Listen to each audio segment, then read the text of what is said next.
కృత్రిమ కలుపు సంహారిణి అయిన పారాక్వాట్ను నిషేధించిన భారతదేశంలోని మూడవ రాష్ట్రం ఏది? తెలంగాణ. భారతదేశంలో పారాక్వాట్ను నిషేధించిన మూడవ రాష్ట్రంగా తెలంగాణ నిలిచింది. ఈ పారాక్వాట్ అనేది కలుపు మొక్కలు గడ్డిని నియంత్రించడానికి విస్తృతంగా ఉపయోగించే ఒక కృత్రిమ కలుపు సంహారిణి. దీనిని పంట కోతకు ముందు ఎండబెట్టడానికి, డెసికెంట్గా, కొన్నిసార్లు మొక్కల పెరుగుదల నియంత్రకంగా కూడా ఉపయోగిస్తారు. 2011లో ఈ పారాక్వాట్ను నిషేధించిన మొదటి రాష్ట్రం కేరళ కాగా, ఆ తర్వాత ఒడిశా, ఇప్పుడు తెలంగాణ నిషేధించాయి. Russia grand sand master cup 2026ను గెలుచుకున్న తొలి భారతీయుడు ఎవరు? సుదర్శన్ పట్నాయక్. ఒడిశాకు చెందిన ప్రఖ్యాత ఇసుక కళాకారుడైన Sudarshan Pattnaik Russia grand sand master cup 2026ను గెలుచుకున్న మొదటి భారతీయుడిగా నిలిచారు. రష్యాలోని కలినిన్గ్రాడ్లో జరిగిన రెండవ అంతర్జాతీయ ఇసుక శిల్పకళ ఉత్సవంలో ఆయన ఈ అవార్డును అందుకున్నారు. ఈ ఉత్సవంలో ప్రపంచవ్యాప్తంగా ఉన్న 12 మంది ప్రముఖ ఇసుక శిల్పులు పాల్గొన్నారు. గ్లోబల్ వార్మింగ్ ఇతివృత్తంపై ఆధారపడిన తన 3 మీటర్ల ఎత్తైన ఇసుక శిల్పానికి గాను పట్నాయక్ ఈ విజయాన్ని అందుకున్నారు. భారత ప్రభుత్వం 2014లో ఆయనను పద్మశ్రీ పురస్కారంతో సత్కరించింది. ఇటీవల జిఐ ట్యాగులను పొందిన భోయా చీర మరియు ఫ్యాబ్రిక్, కుచాయ్ సిల్క్ చీర, కేసరియ కలకండ్ మరియు డోక్రా క్రాఫ్ట్ అనేవి ఏ రాష్ట్రానికి చెందిన ఉత్పత్తులు? జార్ఖండ్. 11 సాంప్రదాయ ఉత్పత్తులకు గాను భౌగోళిక గుర్తింపు అనగా జిఐ ట్యాగులు మంజూరు చేయడంతో జార్ఖండ్కు ఒక పెద్ద సాంస్కృతిక ప్రోత్సాహం లభించింది. కొత్తగా జిఐ ట్యాగ్ పొందిన ఉత్పత్తుల్లో భోయా చీర మరియు వస్త్రం, కుచాయ్ పట్టు చీర, కేసరియ కలకండ్, డోక్రా హస్తకళ, తుమ్కా చాదర్, బరోని చిత్రాలు, ముండా ఆభరణాలు, జార్ఖండ్ వెదురు హస్తకళ, టసర్ పట్టు మరియు చీరలు, జడోపటియ చిత్రకళ మరియు పాంచో చీర, అదేవిధంగా వస్త్రం ఉన్నాయి. అంతకుముందు జార్ఖండ్కు చెందిన సోహరాయ్ చిత్రకళ కూడా జిఐ ట్యాగ్ను పొందింది. 2026లో ప్రపంచంలోని అత్యంత సురక్షితమైన దేశాల జాబితా ప్రకారం ఏ దేశం అత్యంత సురక్షితమైనదిగా నిలిచింది? Iceland. Global peace index GPI ప్రకారం ఐస్లాండ్ వరుసగా 19వ సంవత్సరం కూడా మొదటి స్థానాన్ని నిలుపుకొని ప్రపంచంలోనే అత్యంత సురక్షితమైన దేశంగా నిలిచింది. శాశ్వత సైన్యం లేకపోవడం, చాలా తక్కువ నేరాల రేటు మరియు బలమైన సామాజిక విశ్వాసానికి ప్రసిద్ధి చెందిన ఐస్లాండ్ ప్రపంచ భద్రతా ర్యాంకింగ్స్లో స్థిరంగా అగ్రస్థానంలో ఉంది. 2026 గ్లోబల్ పీస్ ఇండెక్స్లోని టాప్ 3 దేశాల్లో మొదటి స్థానంలో ఐస్లాండ్, 2వ స్థానంలో న్యూజిలాండ్, 3వ స్థానంలో స్విట్జర్లాండ్ దేశాలు నిలిచాయి. 2026 ప్రపంచ శాంతి సూచికలో 163 దేశాల్లో భారతదేశం 127వ స్థానంలో నిలిచింది. భారత్ ఇన్నోవేట్స్ సమ్మిట్ 2026ను భారతదేశం మరియు ఏ దేశం సంయుక్తంగా ప్రారంభించాయి? ఫ్రాన్స్. భారత ప్రధానమంత్రి నరేంద్ర మోదీ మరియు ఫ్రాన్స్ అధ్యక్షుడు ఇమాన్యుయల్ మ్యాక్రాన్ ఫ్రాన్స్లోని నైస్లో జరిగిన భారత్ ఇన్నోవేట్స్ సమ్మిట్ 2026 తొలి సంచికను సంయుక్తంగా ప్రారంభించారు.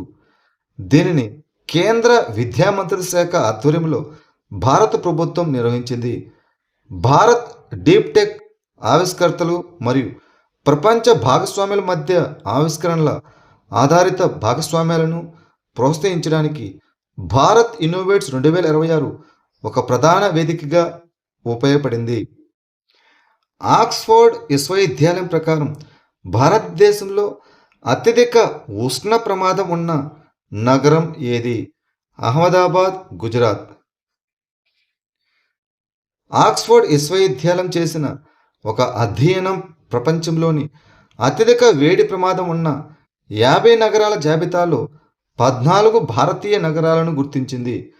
అహ్మదాబాద్ ప్రపంచవ్యాప్తంగా రెండవ స్థానంలో, ఇక భారతదేశంలో మొదటి స్థానంలో ఉండగా నాగపూర్ 4వ స్థానంలో, మదురై 7వ స్థానంలో మరియు చెన్నై 50వ స్థానంలో ఉన్నాయి. అత్యధిక వేడి ప్రమాదాన్ని ఎదుర్కొంటున్న నగరంగా అల్ బస్రా, ఇది ఇరాక్లో ఉంటుంది. ఇది ప్రపంచవ్యాప్తంగా మొదటి స్థానంలో నిలిచింది. ఇటీవల నివేదిక ప్రకారం ప్రపంచ దేశీయ విమానయాన మార్కెట్లో భారతదేశం యొక్క ప్రస్తుత స్థానం ఏమిటి? మూడవది. అధికారిక ఎయిర్లైన్ గైడ్ డేటా ప్రకారం భారతదేశం ప్రపంచవ్యాప్తంగా మూడో అతిపెద్ద దేశీయ విమానయాన మార్కెట్గా అవతరించింది. దేశీయ విమానయాన సామర్థ్యంలో భారతదేశం యునైటెడ్ స్టేట్స్ ఆఫ్ అమెరికా మరియు చైనా తర్వాత స్థానంలో ఉంది. ఈ స్థానాన్ని సాధించడానికి భారతదేశం బ్రెజిల్ మరియు ఇండోనేషియాలను అధిగమించింది. పౌర విమానయాన రంగాన్ని ప్రోత్సహించడానికి ప్రభుత్వం అనేక చర్యలను తీసుకుంది. ఐసీసీ మహిళల టీ20 ప్రపంచ కప్ 2026కు ఏ దేశం ఆతిథ్యం ఇస్తున్నది? ఇంగ్లాండ్. ఐసీసీ మహిళల టీ20 ప్రపంచ కప్ 2026కు ఇంగ్లాండు మరియు వేల్స్ ఆతిథ్యం ఇస్తున్నాయి. ఈ టోర్నమెంటు 2026 జూన్ 12 నుంచి జూలై 5 వరకు ఇంగ్లాండ్లోని 7 ప్రతిష్టాత్మక వేదికల్లో 33 మ్యాచ్లతో జరుగుతుంది. ఇది లండన్లోని లార్డ్స్ క్రికెట్ గ్రౌండ్లో జరిగే ఫైనల్తో ముగుస్తుంది. జూన్ 2026లో ప్రభుత్వ సంస్థల్లో కేజీ నుంచి పీజీ వరకు ఉచిత మరియు సార్వత్రిక విద్యను ఏ రాష్ట్ర ప్రభుత్వం ప్రారంభించింది? ఒడిశా. ఒడిశా ప్రభుత్వ కళాశాలలు మరియు విశ్వవిద్యాలయాల్లో కేజీ నుంచి పీజీ వరకు అనగా కిండర్ గార్టెన్ నుంచి పోస్ట్ గ్రాడ్యుయేషన్ స్థాయి వరకు ఉచిత మరియు సార్వత్రిక విద్యను ప్రకటించింది. ఈ చొరవ వల్ల ముఖ్యంగా ఆర్థికంగా వెనుకబడిన వర్గాలకు చెందిన 10 లక్షల మందికి పైగా విద్యార్థులు ప్రయోజనం పొందుతారని అంచనా. ఒడిశాలో 10వ తరగతి వరకు విద్య ఇప్పటికే ఉచితంగా ఉంది. ఈ కొత్త విధానం ఉన్నత విద్యకు ఆర్థిక సహాయాన్ని అందిస్తుంది. డిజి దుకాన్ ఏ సంస్థ యొక్క కార్యక్రమం? Open network for digital commerce, ONDC. పరిశ్రమల ప్రోత్సాహక మరియు అంతర్గత వాణిజ్య విభాగం ఓపెన్ నెట్వర్క్ ఫర్ డిజిటల్ కామర్స్తో కలిసి ఇటీవల డిజి దుకాన్పై చర్చించడానికి ఒక కన్స్యూమర్ ప్యాకేజ్డ్ గూడ్స్ సిపిజి రౌండ్ టేబుల్ను నిర్వహించింది. ఈ డిజి దుకాన్ అనేది open network for digital commerce యొక్క ఒక కార్యక్రమం. దీని లక్ష్యం వ్యాపార అనగా బిజినెస్ టు బిజినెస్ సేకరణ కోసం కిరాణా స్టోర్లను డిజిటలైజ్ చేయడం. ఇటీవల వార్తల్లో నిలిచిన బేటీ బచావో బేటీ పడావో కార్యక్రమం ఏ 3 ప్రధాన స్తంభాలపై దృష్టి సారిస్తుంది? మనుగడ, రక్షణ మరియు సాధికారత. Survival, protection and empowerment. క్షీణిస్తున్న బాలికల లింగ నిష్పత్తి మరియు లింగ వివక్షను పరిష్కరించడానికి దీనిని 2015 జనవరి 22న ప్రారంభించారు. ఈ పథకాన్ని మహిళా మరియు శిశు అభివృద్ధి మంత్రిత్వ శాఖ, ఆరోగ్య మరియు కుటుంబ సంక్షేమ మంత్రిత్వ శాఖ మరియు విద్యా మంత్రిత్వ శాఖ సంయుక్తంగా అమలు చేస్తున్నాయి. ఈ పథకం బాలికల మనుగడ, రక్షణ మరియు సాధికారతపై దృష్టి పెడుతుంది. జనన లింగ నిష్పత్తి 2014-15లో 918 నుంచి 2024-25లో 929కి మెరుగుపడింది.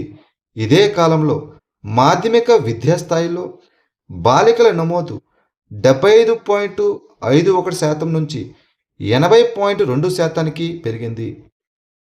రాజా పండుగ అనగా రాజా పర్బ్ అని కూడా పిలుస్తారు. ఇది ప్రధానంగా ఏ రాష్ట్రంలో జరుపుకుంటారు? ఒడిస్సా. రాష్ట్రపతి ద్రౌపది ముర్ము రాజా పర్వ్ పండుగ సందర్భంగా పౌరులకు, ముఖ్యంగా ఒడిశా ప్రజలకు శుభాకాంక్షలు తెలిపారు. రాజా పర్వ్ ఒడిశాలోని అత్యంత ముఖ్యమైన పంట పండుగల్లో ఒకటి మరియు ఇది వర్షాకాలం ప్రారంభాన్ని సూచిస్తుంది. ఈ పండుగ భూమాత యొక్క సారవంతం, విశ్రాంతి మరియు పునర్జీవనాన్ని ప్రతీకాత్మకంగా జరుపుకుంటుంది. దీనిని సాంప్రదాయకంగా 3 రోజుల పాటు జరుపుకుంటారు. ఆ తర్వాత 4వ రోజు వసుమతి స్నానం అని పిలువబడే రోజున భూమాతకు ఆచారబద్ధంగా స్నానం చేస్తారు. షీ మాటలను ఏ పథకం కింద ప్రారంభించారు? దీన్ దయాళ్ అంత్యోదయ యోజన, జాతీయ గ్రామీణ జీవనోపాధి మిషన్. మహిళా నేతృత్వంలోని సంస్థలకు మార్కెట్ ప్రాప్యతను బలోపేతం చేయడానికి ప్రభుత్వం 700 షీ మార్టులను ఏర్పాటు చేయనుంది. గ్రామీణ మహిళలకు ఆదాయ అవకాశాలను పెంచడం ద్వారా 6 కోట్ల లక్షాధికారి దీదీలను సృష్టించడానికి ఈ చొరవ మద్దతివ్వాలని లక్ష్యంగా పెట్టుకుంది.